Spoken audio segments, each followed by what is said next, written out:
Avery, whose show is this?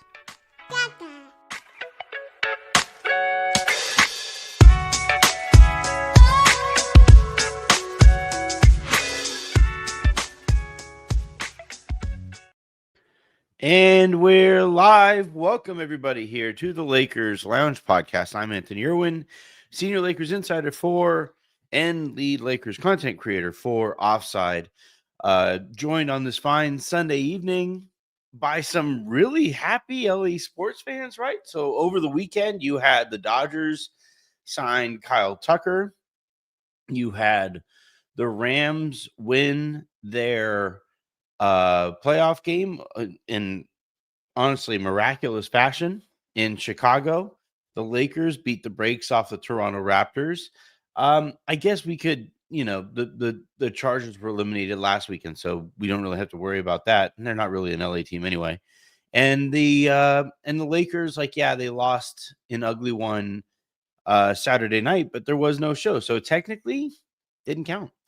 But yeah, in this episode, we're going to be talking about that Lakers win. They beat the Toronto Raptors in rare blowout fashion. So we'll discuss that game and what led to the blowout and whether some of that might be sustainable here moving forward. We will talk about some of JJ Redick's adjustments here, including playing Drew Timme a little bit more.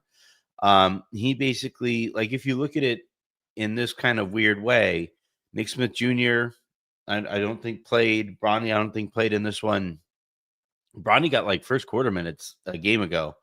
But in this one, Drew Timme, and essentially in the rotation, Drew Timme has gotten a lot of those fifth guard minutes or fifth or sixth guard minutes. And I really like what that is starting to look like. So we'll talk about Drew Timme. Deandre Ayton looked really good. We'll discuss JJ Redick actually sticking by his word and why that's kind of important here. I'm going to slog through these allergies one more time for you guys. I legitimately was feeling fine and then sat down and puffed right up. So, but still feeling a lot better today than I did at the beginning of the weekend. So we're making progress at the very least. And then as per usual, if you guys have any questions at the end or give them to me over the course of the show. And then at the end of the show, I will answer as many of them as I possibly can. So let's go ahead and dive on in after a quick reminder to tell you guys who are watching live, please hit that subscribe button. Please hit that like button. Those buttons help us quite a bit. If you guys want to know as soon as we go live that we are going live, you can turn on your notifications for the show here on youtube.com/@Lakers Lounge. You can follow me on Twitter at Anthony Irwin LA. I think it's the same at Blue Sky. I tried the Threads thing. I don't like social media really. What you can do, and honestly, a really fun place to talk basketball is at the Discord, the Lakers Lounge Discord.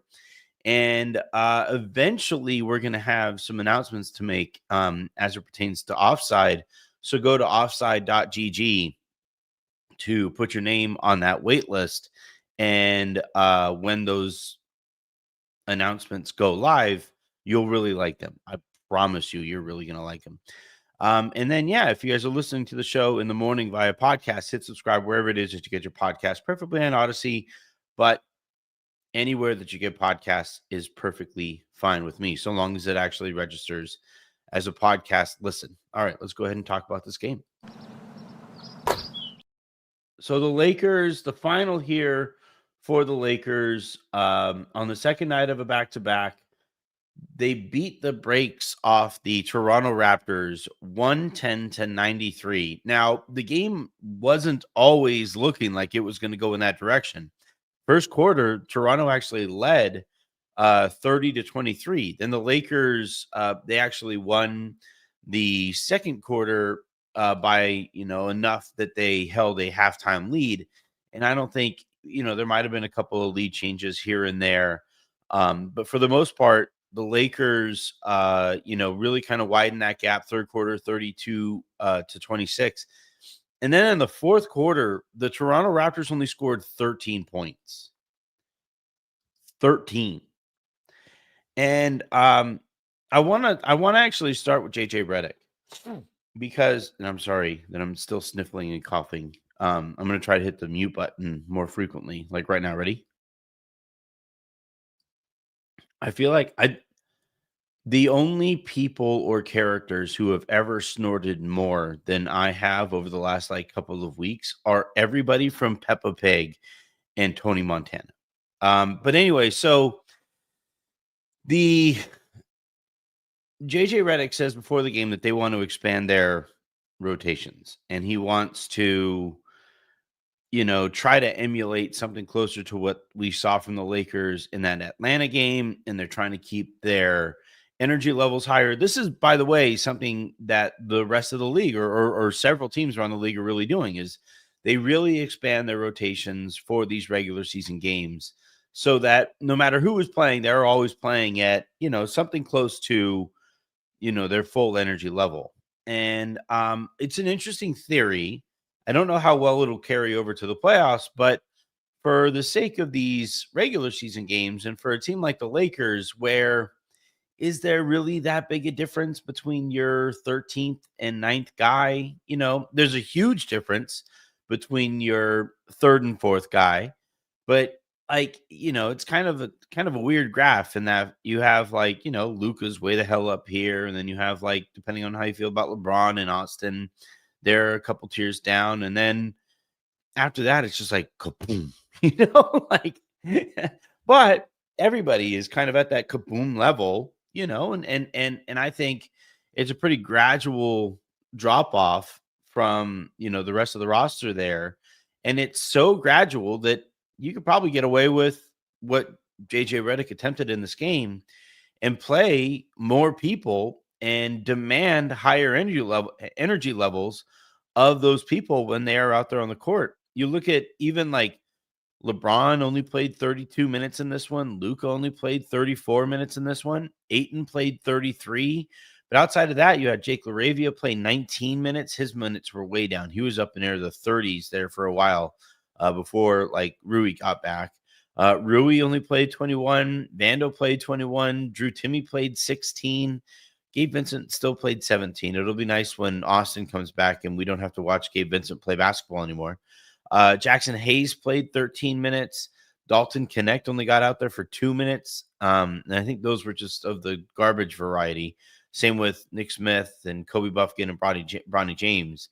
And so, like, what I find kind of interesting, and it's twofold.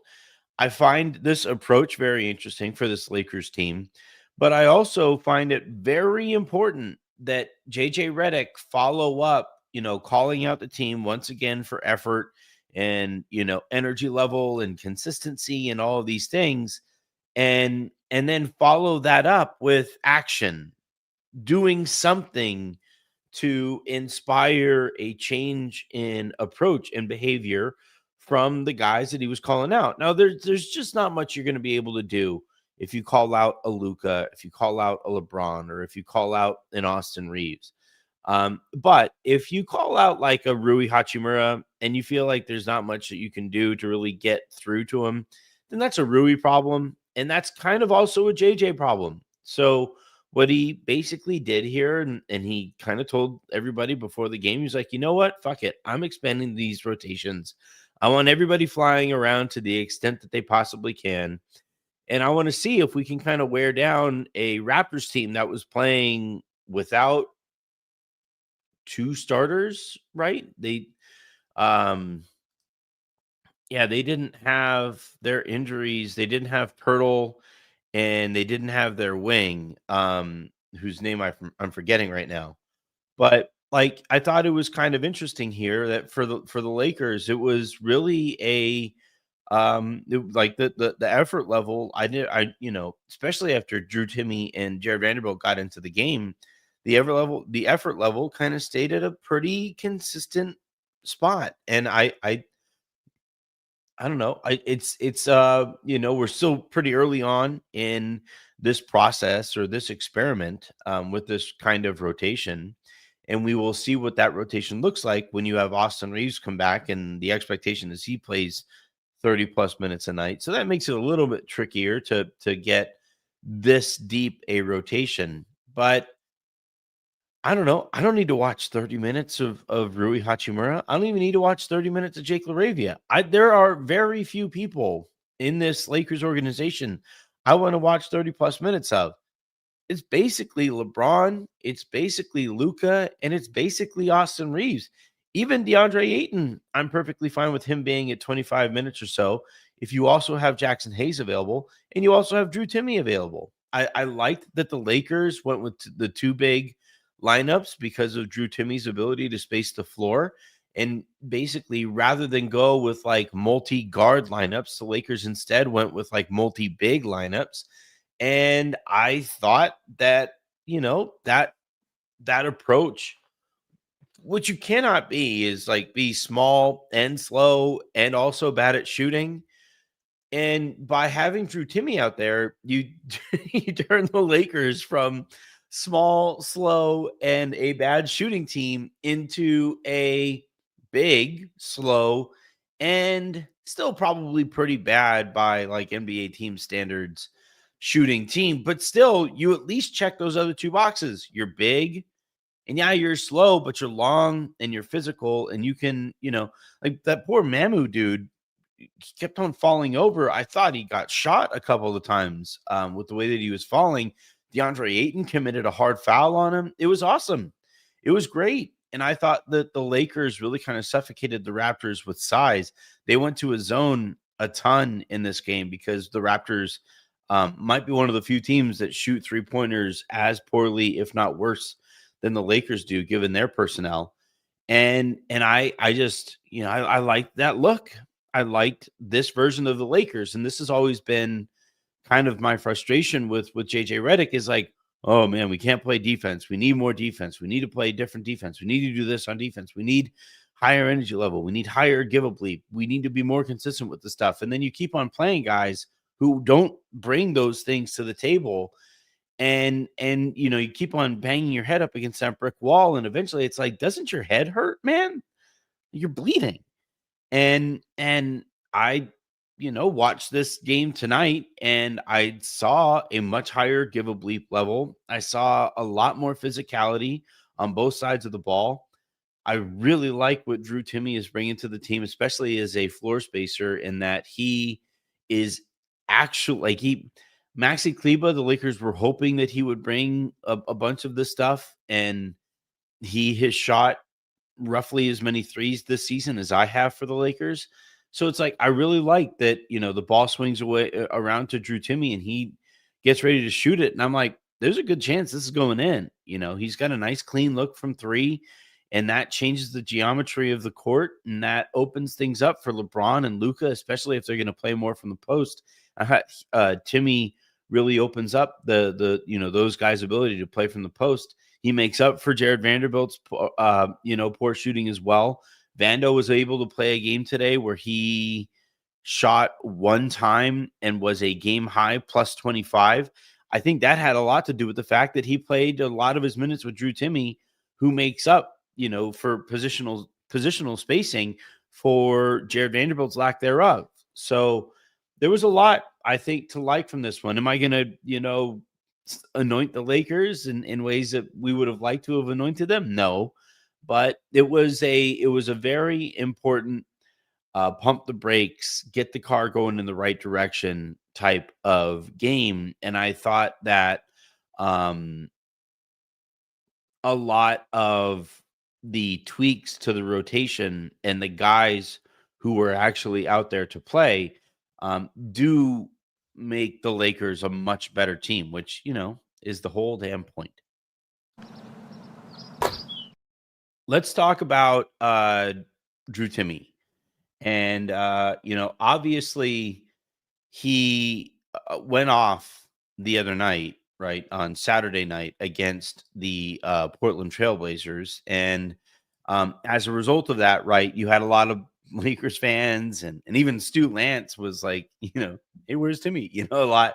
I could multiple times over the course of that game. Stu was like, it's going to be really hard to get this guy out of the rotation. And I completely agree with Stu, and I completely agree with the fans who wanted to see this guy out there. And, I sent out a tweet and some frustration that, like, look, man, DeAndre Ayton isn't playing very well. Jackson Hayes was hurt, and the Lakers are still trying to trot out LeBron James at the 5. And it's like, if Drew Timme can't get out on the court when you are that thin up front, then what's the point of having a Drew Timme in your organization? He's not some like long-term project.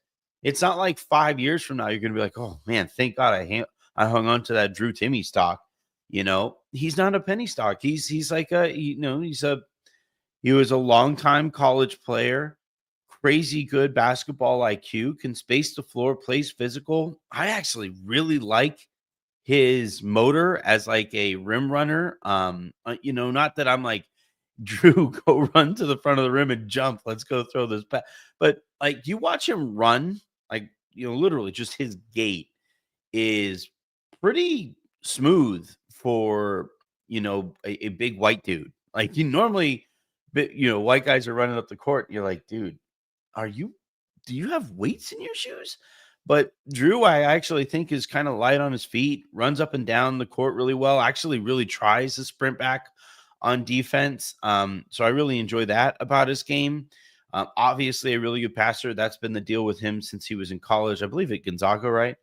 I just really liked the there was that lineup that was like Braun.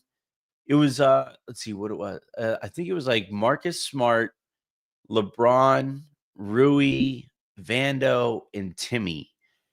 And it was just like this supersized lineup that and you had the level of give a bleep that you got from Marcus Smart and from Jared Vanderbilt and Drew Timme.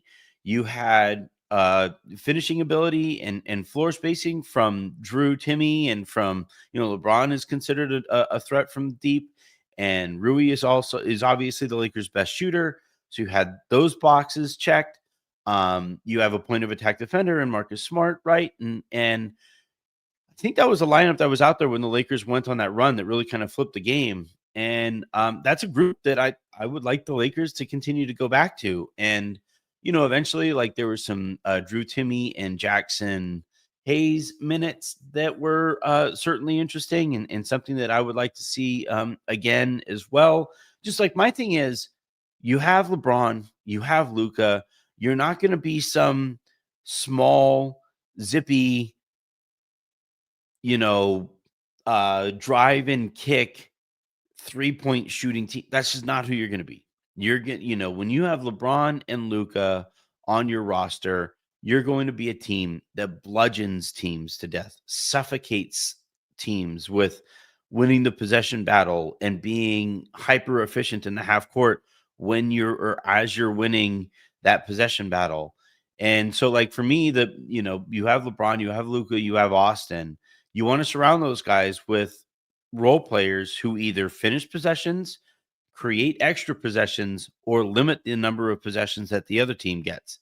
And I thought that group there checked a lot of those boxes. So I'm completely on board with Drew Timme as a viable option here for the Lakers. I was nervous about letting Koloko go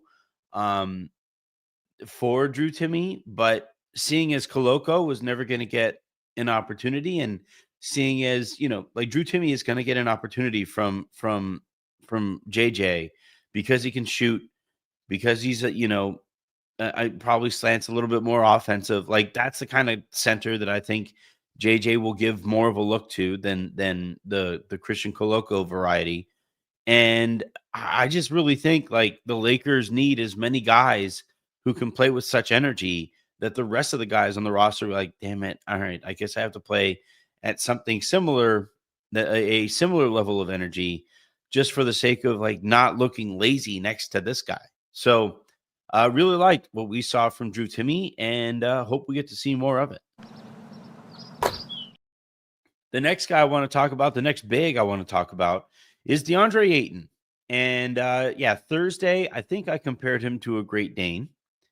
And volley, like, yeah, it sucks that, like, we finally got back to, like, Jay Huff is like a legitimate NBA player, and the Lakers had him in their program forever. And He just never got an opportunity. Darvin sucked at everything, but especially that kind of a thing. But anyway, yeah, I think that with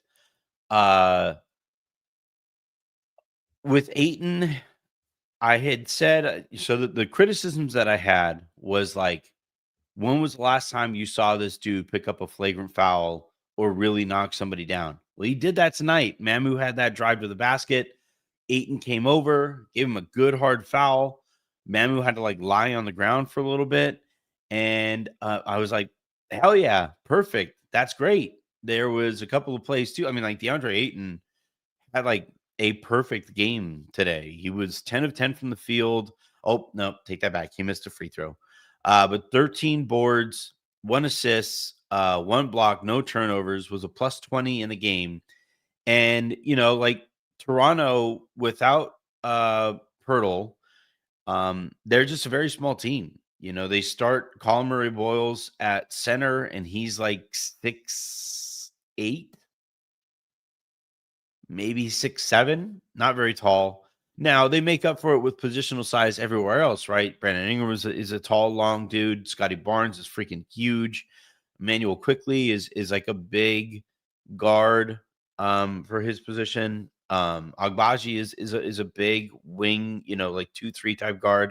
So they're big, in aggregate, but specifically up front, this was the kind of team that you go into, you're like, all right, don't do the Great Dane with the Chihuahua thing. Be the Great Dane that eats the Chihuahua. Pardon, apologies to the Taco Bell Chihuahua.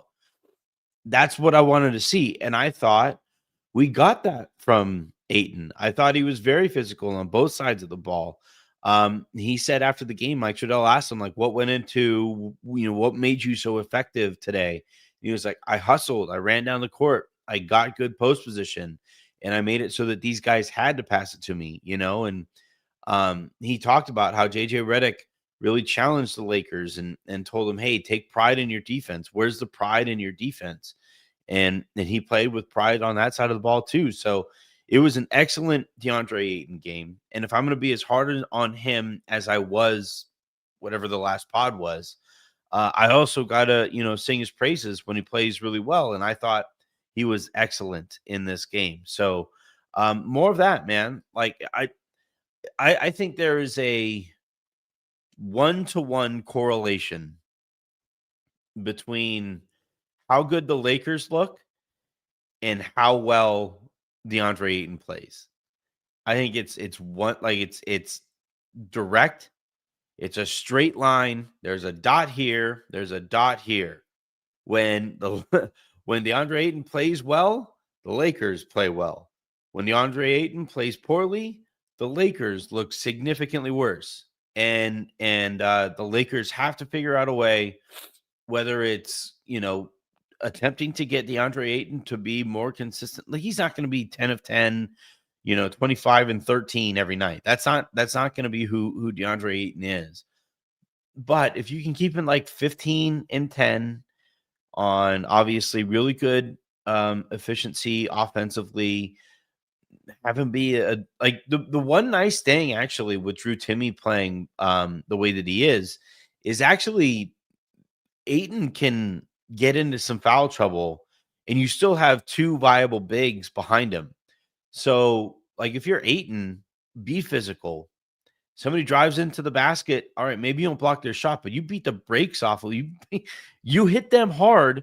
They will not drive as hard anymore. That's the Isaiah Stewart is the caliber of rim defender that he is, frankly, because anybody who drives towards Isaiah Stewart is a little scared of the fact that that's Isaiah Stewart, and you don't know when the next time is going to be that he just tees off on a dude.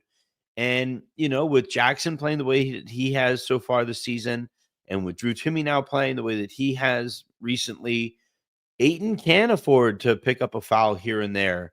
And if he goes to the bench, there's viable options behind him. So use that to make yourself a better rim defender. So that's something that I would like to see as well moving forward. And then, offensively, this is something that it's really simple.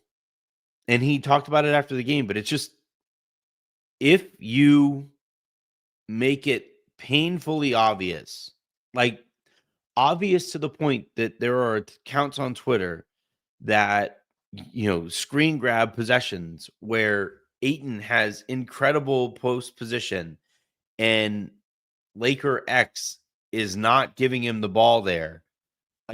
The more frequently that Ayton gets that kind of position, let us do our job, right? Let us make it known, hey, dude, you guys got to hit Ayton on that one, and let that be the conversation starter that it can be, and let us apply the pressure to those guys to get you the basketball, and then get your 8 to 9 shots up per game, and that's how you get to 14 to 16 points a game. And that's exactly what the Lakers need from him. They don't need Wilt. They don't need Shaq. They don't even need Bynum. They just need Eldon Campbell, RIP. They just need solid. They need consistent. They need productive. They need forceful. And that's everything that Ayton was tonight. Am I hoping that he'll be this every night? Obviously not.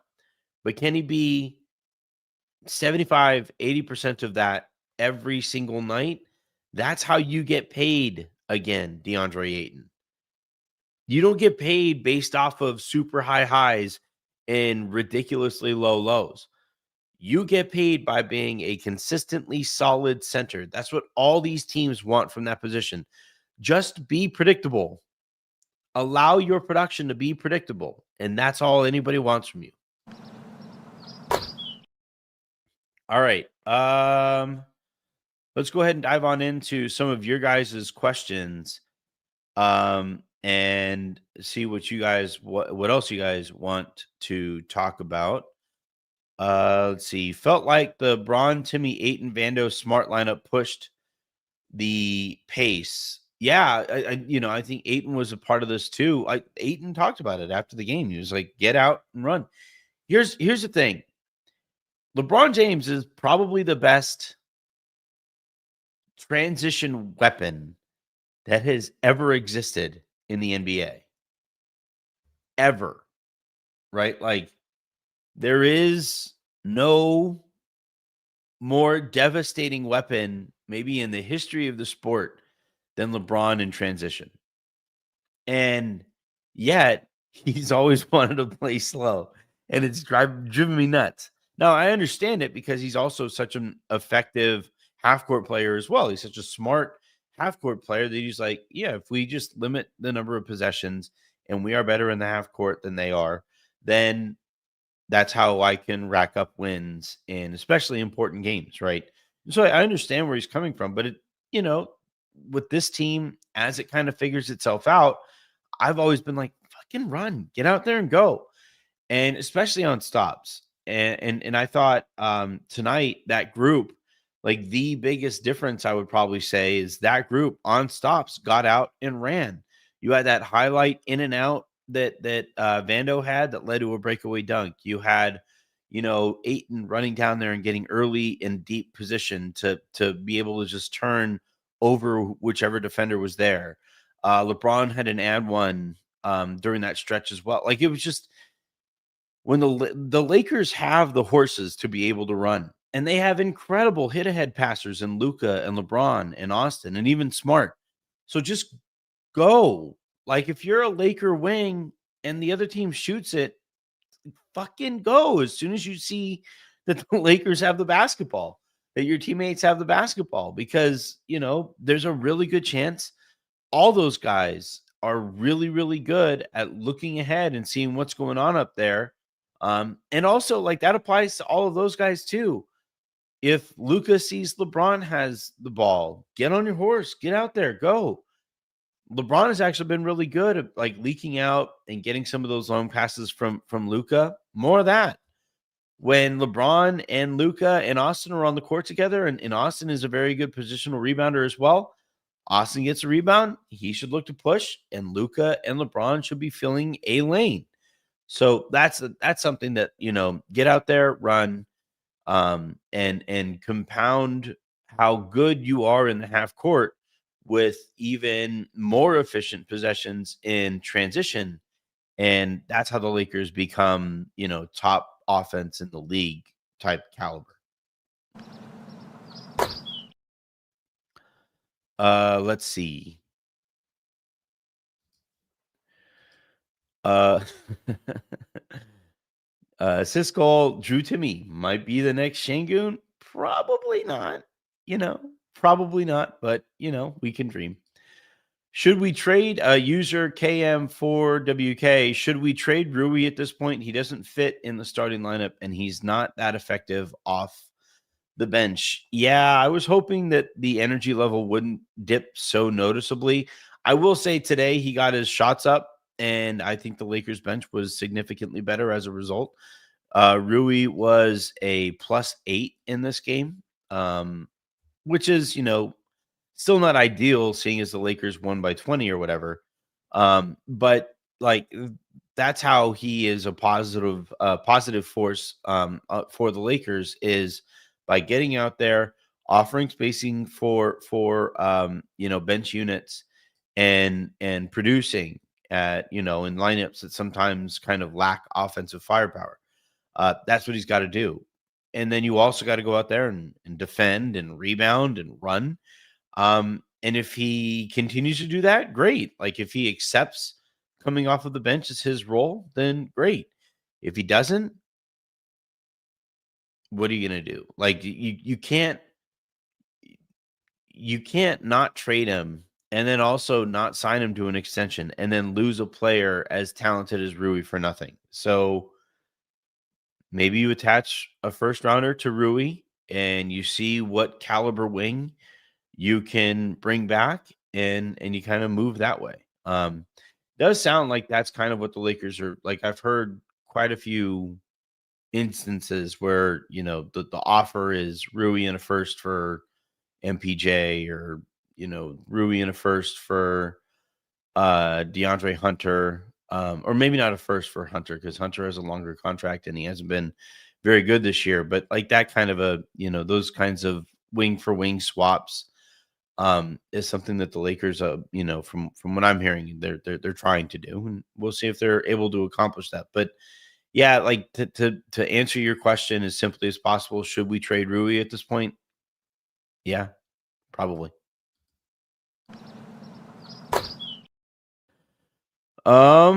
Let's see.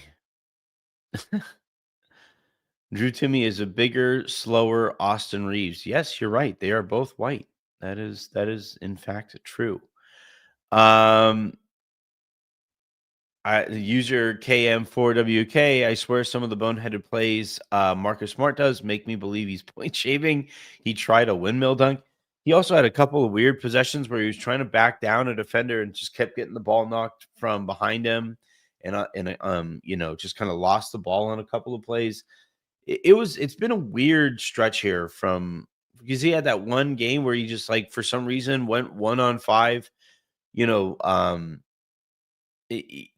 like when he definitely didn't have to in transition. So yeah, I don't know. I just think the thing with Marcus Smart, and this is what Boston fans have said, this is what Memphis fans have said, this is what Washington fans have said. He is incapable of doing anything quietly. If he's going to play really, really well, or if he's going to play well, he's going to play really, really well. If he's going to play poorly, he is going to play really, really poorly. And this is a stint by stint basis. Like, it's one shift he's going to look incredible, another shift he's going to look like dog shit.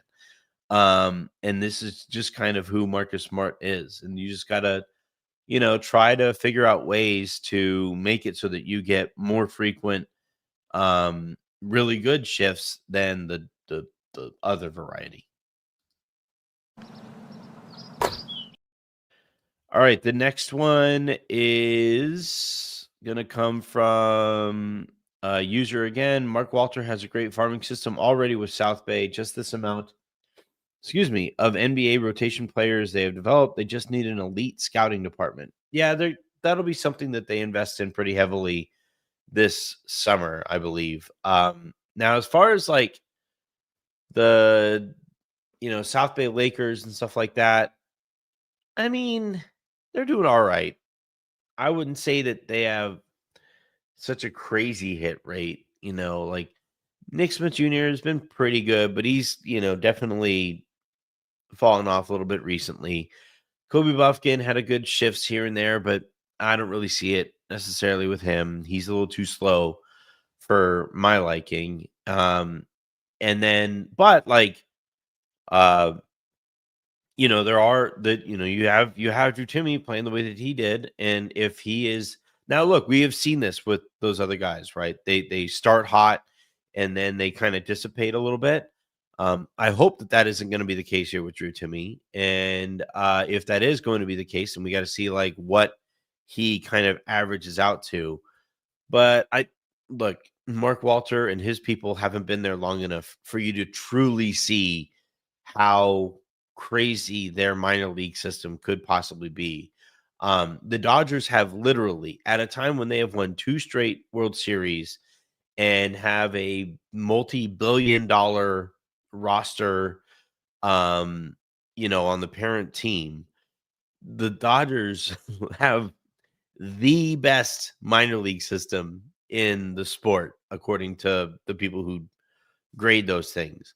And that's how you dominate a sport to an extent where there are some teams genuinely considering pushing for a lockout because the Dodgers are just so wildly great.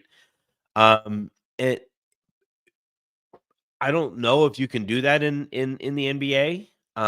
But like the scouting is going to get a lot better. The development is going to get a lot better, and there will be a lot more.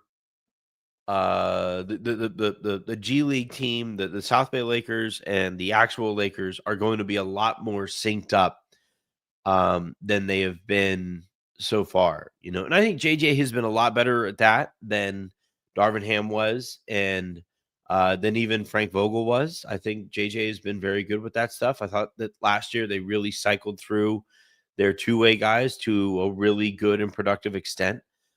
I'm reaching the point here where it's like, look, man, you expanded your rotation, and we still can't get Chris Magnon minutes. Like, it might be time to maybe let him try his test his talents elsewhere, I guess. But Timme appears to be a find. Scottie Pippen Jr. was a find before. Jay Huff was a find before. Jordan Goodwin was a find before. Christian Coloco, right, has gone to Memphis, and they like him there as well. So the Lakers have scouted well in the past. They just have done a pretty poor job of turning those success stories into assets on their way out if you're going to lose those guys. And that's going to be the next step that this organization is going to have to make, and that is something that the Dodgers are very good at. So we know that'll be something that Mark Walter and his people really value. All right, as I am like talking, this is getting blurrier and blurrier. So I am going to pop out of here relatively soon. So Mark 7987, what are you hearing as far as the trade front? Can we expect 1 to 2 trades for athletic wings? I can't go into detail because my reporting is pretty exclusive to Offside. I'm going to record a video on that tomorrow while the kids are at daycare.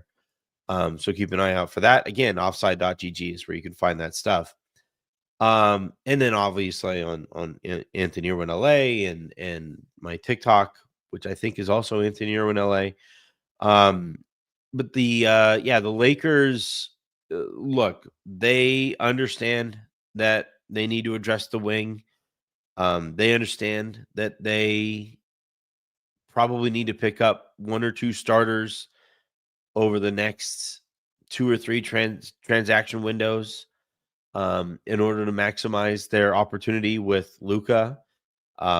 They are also keeping an eye on the Giannis situation, and that really complicates a lot of these efforts. So over the next, I'm recording this on January 18th. You guys will be listening to this on January 19th.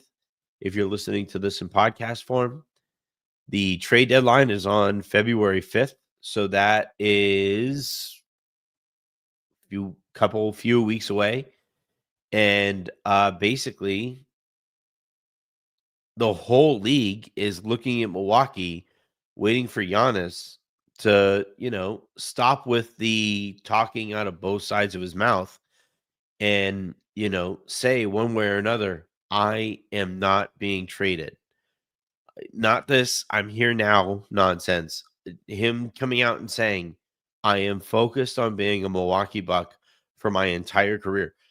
Nikola Jokic did this with the Nuggets. It is something that players can do.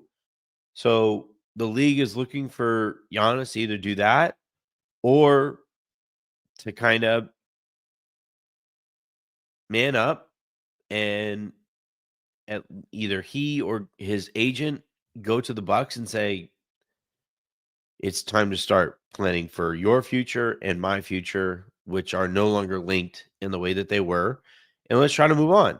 And once that happens, one way or another, you'll see a lot more motion around the league. But until then, you have a lot of teams that are just kind of like looking at Milwaukee, waiting for that news to drop one way or another. And for the Lakers, they attract superstars. That is the thing that they're best at.